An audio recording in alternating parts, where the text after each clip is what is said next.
الله الرحمن الرحيم. الحمد لله رب العالمين والعاقبة للمتقين والصلاة والسلام على سيد المرسلين سيدنا محمد خاتم النبيين وعلى آله الطيبين وأصحابه الطاهرين علينا وعليهم أجمعين. أما بعد، أعوذ بالله من الشيطان الرجيم. بسم الله الرحمن الرحيم. شهر رمضان الذي أنزل فيه القرآن هدى للناس وبينات من الهدى والفرقان. وقال الله تعالى: يا أيها الذين آمنوا إذا نودي للصلاة من يوم الجمعة فاسعوا إلى ذكر الله وذروا البيع ذلكم خير لكم إن كنتم تعلمون. وقال النبي صلى الله عليه وسلم: إذا دخلت رمضان فتحت أبواب الجنة وغلقت أبواب جهنم وسلسلت الشياطين. النبي صلى الله عليه وسلم: من حفظ سنتي أكرمه الله تعالى بأربع خصال: المحبة في قلوب البررة، والهيبة في قلوب الفجرة، والسعة في الرزق، والثقة في الدين. اللہ تبارک و تعالیٰ کا بڑا احسان و شکر ہے کہ اس نے ہم سب کو یہاں مسجد میں نماز جمعہ پڑھنے کی توفیق عطا فرمائی اور نماز جمعہ کے لیے ہم سب کو جمع فرمایا اور کچھ ہم سب کو دین کی باتیں سننے اور سنانے کی توفیق عطا فرمائی. پہلی بات تو یہ ہے کہ جس حضرات نے سنتیں پڑھ لی ہو وہ آگے آ کر کے بیٹھ جائے تاکہ پچھلے آنے والے لوگوں کو پریشانی نہ ہو. ادھر آگے آ کے بیٹھ جائے جنہوں نے سنتیں پڑھ لی ہوں. اللہ تعالیٰ کا بڑا احسان ہے کہ اس نے ہم سب کو مسلمان بنایا اور پھر ہمیں اپنے آخری نبی محمد رسول اللہ صلی اللہ علیہ وسلم کا آخری امتی بنایا اور پھر اس نے ہم سب کو ایک ایسا ماہ مبارک عطا کیا جو ہم سے پہلے دوسری امتوں پر بھی فرض تھا، یعنی کہ یہ رمضان المبارک کے مہینے کے روزے ہم سے پہلے دوسری امتوں پر بھی فرض تھے. اللہ تبارک و تعالیٰ نے قرآن کریم میں ارشاد فرمایا کہ ہم نے تم پر جو روزے فرض کیے ہیں تم سے پہلے بھی ہم نے دوسری امتوں پر فرض کیے تھے،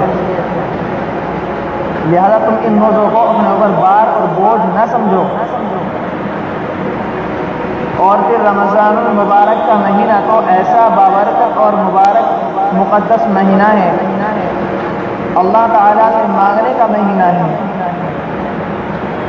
انسان جتنے سال میں کمائی کرتا ہے اس مہینے میں اس سے ڈبل کمائی کر لیتا ہے.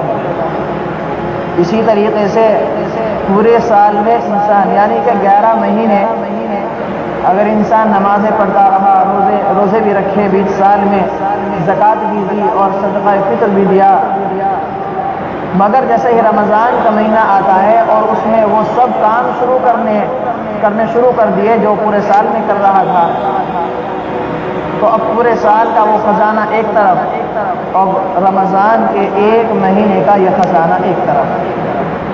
کیونکہ اللہ تبارک و تعالیٰ رمضان المبارک کے مہینے کے اندر ایک نفل کا ثواب اللہ تعالیٰ 70 فرضوں کے برابر کر دیتا ہے اور ایک فرض کا ثواب 70 فرضوں کے برابر کر دیتا ہے. ایک نفل کا ثواب ایک فرض کے برابر اور ایک فرض کا ثواب 70 فرضوں کے برابر، ایک عمرے کا ثواب ایک حج کے برابر اور ایک حج کا ثواب 70 گنا زیادہ اللہ تعالیٰ بڑھا دیتے ہیں. اسی طریقے سے انسان اگر صدقہ کرتا ہے تو اس کا ثواب غیر رمضان میں جو ہوتا ہے وہ تو ہوتا ہی ہے، مگر رمضان میں اللہ تعالیٰ اس کے اجر کو بڑھا دیتے ہیں. رمضان کا جو مہینہ اللہ نے ہمیں عطا کیا یہ گناہوں کی معافی کا مہینہ ہے.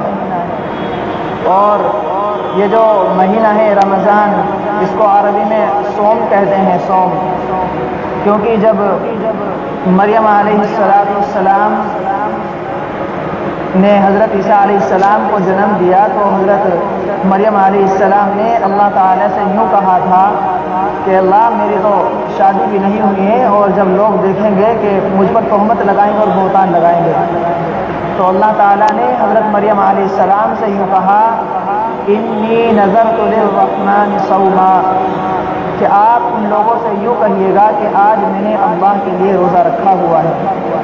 تو صوما یعنی روزے کو عربی میں صوم کہتے ہیں اور اس کے معنی ہے رکنے کے۔ اب آدمی روزہ رکھتا ہے، دن بھر کھانے پینے سے رکا رہتا ہے، تو اسی کو صوم کہتے ہیں عربی میں، یعنی کہ روزہ رکھنا۔ اسی طریقے سے جب بندہ اللہ رب العزت کے سامنے کھڑا ہوتا ہے رمضان کے مہینے میں، تو اللہ رب العزت اپنے فرشتوں سے عرض کرتے ہیں کہ دیکھو اے میرے فرشتوں، یہ میرا بندہ جو میرے سامنے کھڑا ہوا ہے، یہ کس لیے کھڑا ہوا اور کس نے اسے میرے سامنے کھڑا کیا؟ اللہ تعالیٰ کے جو فرشتہ ہوتے ہیں وہ کہتے ہیں کہ آپ کی خوشنودی حاصل کرنے کے لیے کھڑا ہوا ہے۔ اللہ تعالیٰ کہتے ہیں کہ نہیں، اللہ تعالیٰ خود فرماتے ہیں کہ یہ جو میرے سامنے کھڑا ہوا ہے بلکہ میرے خوف کی وجہ سے میرے سامنے کھڑا ہوا ہے۔ اور بندہ جو روزہ رکھتا ہے تو روزے کا ثواب ایک حدیث پاک میں آتا ہے الصوم لی انا اجزا بہ۔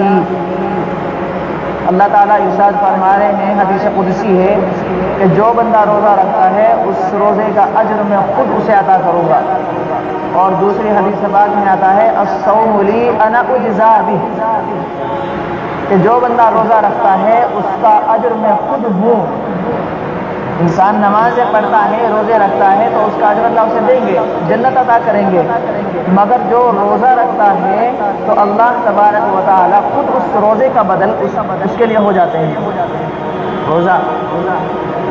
اسی طریقے سے ایک دو بات اور میں بتلا کر کے اپنی بات کو ختم کرتا ہوں۔ اکثر یہ ہم لوگوں میں ایک عام رواج سا ہو گیا کہ دوسرے امیر لوگ جسے اللہ تعالیٰ نے وسعت دی، پیسہ دیا، وہ اپنے دوستوں کو بلائیں گے، اپنے رشتہ داروں کو بلائیں گے اور افطاری کرائیں گے تاکہ لوگ ہماری تعریف کریں، ہمارے کھانوں کی تعریف کریں کہ بھائی کیا اس نے افطاری کرائی، ماشاءاللہ بڑے ہی اچھے کھانے کھلائے۔ میں کہتا ہوں کہ ایسی افطاری کرنے اور کرانے پر لعنت ہے اللہ کی کہ جو بندہ افطاری کرا رہا ہو اور اس کے پڑوسی میں ایک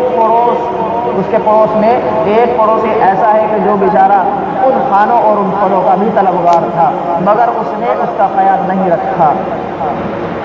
چنانچہ ایک واقعہ لکھا ہے کہ ایک شخص تھا، بڑا ہی امیر شخص تھا۔ یہ واقعہ ذرا بڑی دلچسپی سے سننا، اس واقعے سے آپ کو عبرت حاصل ہوگی انشاءاللہ العزیز۔ ایک شخص تھا، بڑا ہی امیر تھا، اس نے اپنے دوستوں کو اور رشتہ داروں کو بلایا، افطاری کرائی۔ اب جب دوست افطاری کر رہے تھے، کھانا کھا رہے تھے اور اس کے ساتھ ہی ساتھ تعریف بھی کر رہے تھے، بھائی بڑا ہی اچھا ہے، بڑا ہی خوبصورت آپ نے افطاری کرائی، بہت اچھی، مطلب اس کی تعریف کر رہے ہیں لوگ باغ، اس کے دوست، اس کے رشتہ دار۔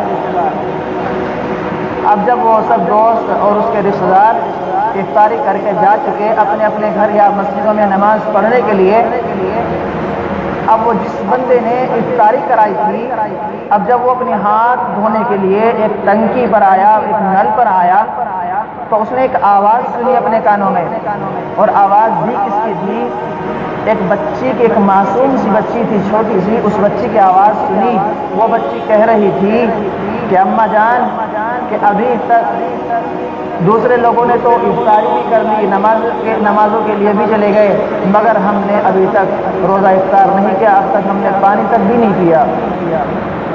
یہ پڑوس کا حال ہے، دوسروں کو افطاری کرا رہا ہے مگر خود اس کے پڑوس میں کیا ہو رہا ہے اسے خبر تک نہیں۔ قیامت کے دن اللہ تعالیٰ جب اس سے سوال کریں گے تو وہ کیا جواب دے گا؟ اس سے کوئی سوال کا جواب ہی نہیں مل پائے گا۔ اس کے بعد میں جب اس نے بات سنی تو اتفاق سے ایسا ہو گیا کہ وہ شخص اس مکان پہ گیا اور جھانک کر کے دیکھنے لگا کہ ذرا میں جھانک کے تو دیکھوں کیا ہے۔ تو جب اس جھانکنے لگا تو اتفاق سے ایسا ہو گیا کہ اس عورت کی نظر اس پر پڑ گئی، اس شخص پہ جو گھر میں جھانک کے دیکھ رہا تھا۔ اب اس عورت نے اس سے کہا کہ اپنے فوراً آنسو پوچھے، اور آنسو پوچھنے کے فوراً بعد کہا کہ بیٹا بتاؤ تمہاری کیسی طبیعت ہے، کیا حال ہے؟ تو اس نے کہا کہ اماں میں ٹھیک ہوں۔ اب جیسے ہی اس نے دیکھا کہ یہاں تو حالات بہت زیادہ خراب ہے، گھر میں تو کچھ بھی نہیں ہے، اب جو اس بندے نے دیکھو جسے اللہ تعالیٰ توفیق دیتے ہیں نا تو اسے توفیق ملتی ہے. اور آج ہم لوگ سمجھتے ہیں کہ ہم نے افطاری کرا دی یہ ہمارا احسان ہے, ہم نے نمازیں پڑھ لی ہمارا احسان ہے, ہم نے زکاتیں دی ہمارا احسان ہے. یہ ہمارا احسان نہیں, اللہ تعالیٰ کا احسان ہے. شیخ سعدی نے کہا ہے منت منے کے خدمت سلطان ہمی کنی, منت شناس حضور کے بخدمت بداشت. احسان مت جتلا کے بادشاہ کی خدمت کرتا ہے تو, بلکہ احسان مان کے اس نے اس کو اپنی خدمت میں رکھا. یہ اللہ کا احسان ہے کہ اس نے ہم سب کو یہاں نمازیں پڑھنے کی توفیق عطا فرمائی اور روزے رکھنے کی بھی توفیق عطا فرمائی, ورنہ ہمارے اندر یہ ہمت اور طاقت نہیں ہے کہ ہم روزے رکھ سکے, یا ہم گھر سے مسجد میں چل کے آ سکے, یا ہم راستے میں کھڑے ہوں بات کر سکو. یہ ہمارے اندر اتنی طاقت ہے ہی نہیں, سب اللہ تعالیٰ کی طاقت اور اس کی قدرت سے ہے جو بھی کچھ ہے. اب اس بندے نے جو سامان افطاری میں اپنے مہمان اور رشتہ داروں کو کرایا تھا وہ فوراً گھر سے نکلا, بازار میں گیا, وہی سامان اس نے لیا اور اس پڑوسی کے یہاں دے دیا. اور جب اس نے اپنے پڑوسی کے یہاں آیا, بچوں کو کھانا کھلایا, افطاری کرائی, تو اس عورت کے دل سے دعائیں نکل رہی تھی. اب وہ جو شخص تھا وہ پھر بازار گیا, دوبارہ سے پھر بازار گیا, اور بازار میں آنے کے بعد میں اس نے پورا 1 مہینے کا پورا راشن لیا, اور راشن لینے کے بعد میں اس عورت کے گھر پہ آیا, اس عورت کو دے دیا کہ کہا کہ اب آپ کو اگر کوئی بھی اور کسی بھی چیز کی اگر ضرورت ہو تو آپ مجھے بتائیے گا. تو اس عورت کے دل سے جو دعائیں نکل رہی ہوگی, ذرا سوچو کہ رمضان المبارک کا مہینہ ہو اور دل سے جائز مرادیں اور دلی مرادیں اور نیتیں ایسی ہوں کہ جو دعائیں نکلے, تو رمضان میں تو فرشتے بھی اس دعا پر آمین کہتے ہیں. اب وہ دعا جو عورت کر رہی تھی وہ دعا یہ ہے کہ اللہ اس بندے کو دنیا اور آخرت کی تمام نعمتوں سے نواز دے. اب جب قیامت کا دن ہوگا اور ہم نے اپنے پڑوسی کا خیال نہیں رکھا ہوگا, جب قیامت کا دن ہوگا اللہ رب العزت اپنے ایک بندے کو بلائیں گے, اور بندے کو بلانے کے بعد کہیں گے کہ میرے بندے کہ تو نے میں بیمار تھا کہ تو نے میری عیادت نہیں کی. تو وہ بندہ کہے گا کہ میرے اللہ, اے میرے رب, آپ تو دوسروں کو شفا دیتے ہیں تو آپ خود کیسے بیمار ہو سکتے ہیں. تو اب اللہ رب العزت کہیں گے کہ میرے پڑوس میں تیرے پڑوس میں ایک بیمار تھا اور اس کی عیادت کو نہیں گیا تھا. پھر ایک بندے کو بلائیں گے, اس سے پوچھیں گے کہ میرے بندے میں بھوکا تھا اور تو نے مجھے کھانا نہیں کھلایا. اب بندہ اللہ رب العزت سے عرض کرے گا کہ میرے اللہ, آپ تو خود بھوکوں کو کھانا کھلاتے ہیں تو آپ خود کیسے بھوکے ہو سکتے ہیں. تو اللہ تعالیٰ کہیں گے کہ میرے بندے ذرا وہ دن یاد کر کہ تیرے پڑوس میں ایک تیرا پڑوسی تھا, وہ بھوکا تھا اور تو نے اس کا خیال نہیں کیا, تو نے اسے کھانے تک نہیں پوچھا. تو پھر وہ بندہ کہے گا کہ اللہ مجھے ایک مہلت دے دیجیے. اب اللہ تعالیٰ کہیں گے وہ موقع اور مہلت تو گئی, اب کچھ موقع نہیں ملے گا. پھر اللہ ایک بندے کو بلائیں گے, پھر اس سے تیسرے بندے کو پھر اس سے پوچھیں گے, اس سے کہیں گے کہ میرے بندے میں دنیا میں پیاسا تھا تو نے مجھے پانی نہیں پلایا. پھر بندہ عرض کرے گا کہ میرے اللہ, آپ تو خود پیاسوں کو سیراب کرتے ہیں تو آپ خود کیسے پیاسے ہو سکتے ہیں. اللہ رب العزت عرض کریں گے کہ تو نے میرے ایک بندے کو پانی نہیں پلایا تھا, اس نے تجھ سے پانی مانگا تھا, تو نے اسے انکار کر دیا, تو نے اسے پانی نہیں پلایا. تو میرے عزیزوں, رمضان المبارک کا مقدس اور بابرکت مہینہ چل رہا ہے.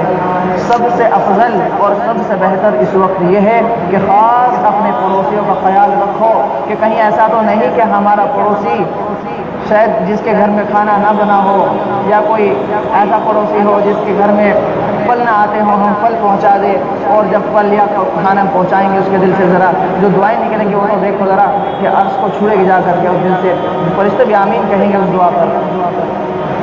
بس دعا کیجیے کہ اللہ تعالی ہم سب کو کہنے سننے سے زیادہ عمل کی توفیق عطا فرمائے.